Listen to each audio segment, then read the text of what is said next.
पुण्यातील खराडी परिसरातील नदीपात्रात 3 दिवसापूर्वी एका महिलेचा हात, पाय आणि डोके अवस्थेत मृतदेह सापडला होता. या प्रकरणाचा उलगडा करण्यात पोलिसांना यश आले आहे. संपत्तीच्या वादातून या महिलेचा सख्खा भाऊ आणि वहिनीनेच खून केला आणि त्यानंतर पुरावा नष्ट करण्यासाठी शिरधडा वेगळे केले आणि उर्वरित मृतदेह नदीपात्रात फेकून दिला. सकीना खान असे मृत झालेल्या महिलेचे नाव आहे. पोलिसांनी या प्रकरणी अशफाक खान आणि त्याची पत्नी हमीदा यांना ताब्यात घेतले आहे.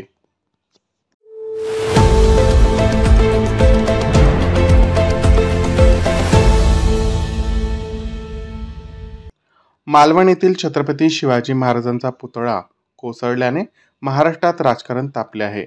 महाविकास आघाडीने मुंबईत विरोधकांच्या खिलाफ आंदोलनाचे आयोजन केले आहे. पोलिसांनी अद्याप या आंदोलनास परवानगी दिलेली नाही. यावरून संजय राऊतांनी गृहमंत्री देवेंद्र फडणवीसांवर टीका करत सरकारला इशारा दिला आहे की आम्हाला अटक केली तरी चालेल, पण आंदोलन मागे घेतले जाणार नाही. लोकशाहीमध्ये अशा प्रकारच्या आंदोलनाला परवानगी द्यावीच लागते. तुम्ही जर ती देणार नसाल तर ही तुमची दडपशाही आहे, झुंडशाही आहे. खरं म्हणजे आज रविवार आहे. ज्या भागात हे आंदोलन होत आहे तो संपूर्ण भाग सुट्टीमुळे बंद आहे. तरी आंदोलनात तुम्ही परवानगी देत नसाल तर तुमच्या मनामध्ये हुकुमशाहीची एक कृती आहे ती वाढलेली आहे. आम्ही फक्त जोडेमारा आंदोलन करतोय.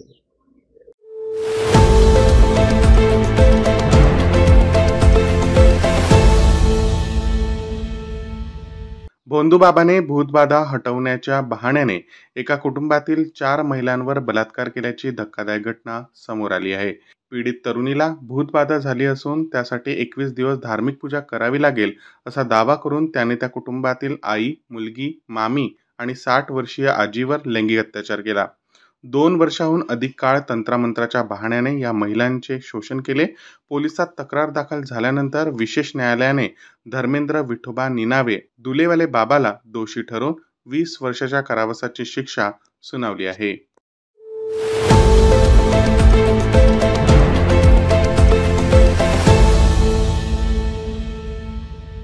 छत्रपती शिवाजी महाराज हे महाराष्ट्राचे दैवत आहे. पुतळा कोसळल्याची घटना दुर्दैवी आहे. वादळात पुतळा कोसळला असता तर समजून घेता आले असते, पण या वाऱ्यामुळे पुतळा कोसळला म्हणजे काम चांगले झाले नव्हते, असे केंद्रीय राज्यमंत्री रामदास आठवले यांनी म्हटले आहे.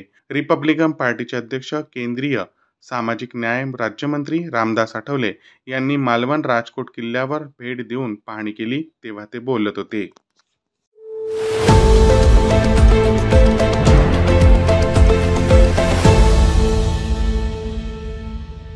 सिंधुदुर्गातील राजकोट किल्ल्यावर असलेल्या छत्रपती शिवाजी महाराजांचा पुतळा 26 ऑगस्टला कोसळला. या घटनेमुळे राज्यात हळहळ व्यक्त करण्यात आली असून महाविकास आघाडीने तीव्र प्रतिक्रिया दिली आहे.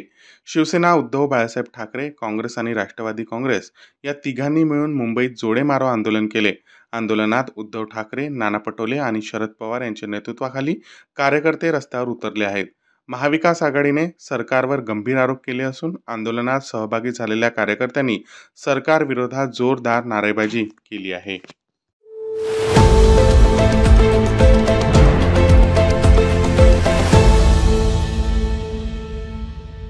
पुणे लोकसभा निवडणुकांमध्ये भारतीय जनता पक्षाला मोठा फटका बसला. त्यामुळे आगामी विधानसभेसाठी भाजपने रणनीती आखण्यास सुरुवात केली आहे. प्रत्येक लोकसभा मतदारसंघात नेत्यांची नियुक्ती करून त्या मतदारसंघाची संपूर्ण जबाबदारी त्या नेत्याकडे देण्यात आली आहे.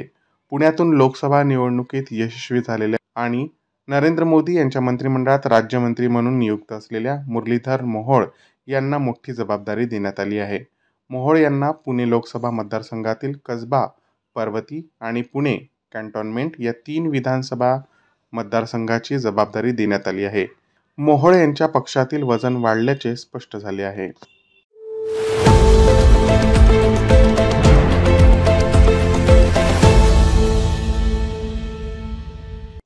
केंद्रीय मंत्री नितीन गडकरी यांनी लाडकी बहीण योजनावर टीका केली असून मोफत योजनांच्या रेवडी संस्कृती मानली आहे.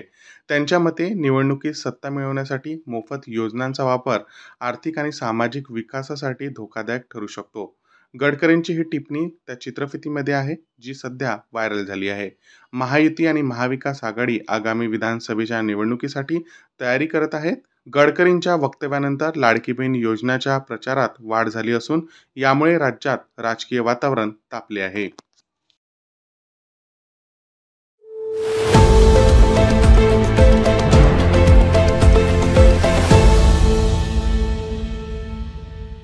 देवेंद्र फडणवीस यांनी महाविकास आघाडीच्या आंदोलनावर टीका केली आहे. सिंधुदुर्गातील राजकोट किल्ल्यावर छत्रपती शिवाजी महाराजांचा पुतळा कोसळल्यामुळे महाराष्ट्र सरकारवर टीका होत आहे.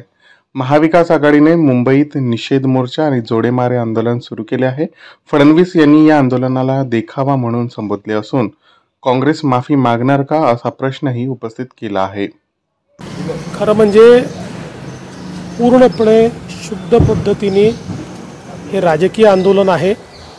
माझा महाविकास आघाडीला सवाल आहे, त्यांनी एक तरी लाल किल्ल्यावरनं इंदिराजींचं भाषण दाखवावं ज्याच्यामध्ये इंदिराजींनी छत्रपती शिवाजी महाराजांचं नाव घेतलेलं आहे. महाविकास आघाडीने याचे उत्तर दिलं पाहिजे की नेहरूजींनी छत्रपती शिवाजी महाराजांच्याबद्दल त्यांच्या डिस्कवरी ऑफ इंडियामध्ये जे लिहिलं त्याबद्दल महाविकास आघाडी माफी मागणार आहे का?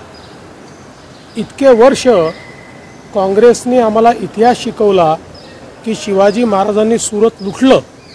शिवाजी महाराजांनी कधीच सुरत लुटलं नव्हतं, पण जाणीवपूर्वक आम्हाला हा इतिहास शिकवण्यात आला की शिवाजी महाराजांनी सुरत लुटलं.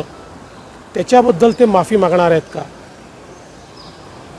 मध्य प्रदेशमध्ये काँग्रेसचं सरकार असताना कमलनाथजींच्या मतदारसंघामध्ये छत्रपती शिवाजी महाराजांचा पुतळा बुलडोझरनी हटवण्याचं पाप हे काँग्रेसने केलं. त्याची महाविकास आघाडी आणि काँग्रेस माफी मागणार आहे का? कर्नाटकमध्ये त्यांचे तेव्हाचे प्रदेश कार्याध्यक्ष आणि आताचे मंत्री यांनी स्वतःच्या मतदारसंघामध्ये छत्रपती शिवाजी महाराजांचा पुतळा त्या ठिकाणी अक्षरशः तुडवला, हटवला. त्याकरता काँग्रेस माफी मागणार आहे का? यांनी कधीच छत्रपती शिवाजी महाराजांची इज्जत केली नाही. महाविकास आघाडी केवळ निवडणुका डोळ्यासमोर ठेवून अशा प्रकारचं आंदोलन करत आहे आणि देशाच्या प्रधानमंत्र्यांनी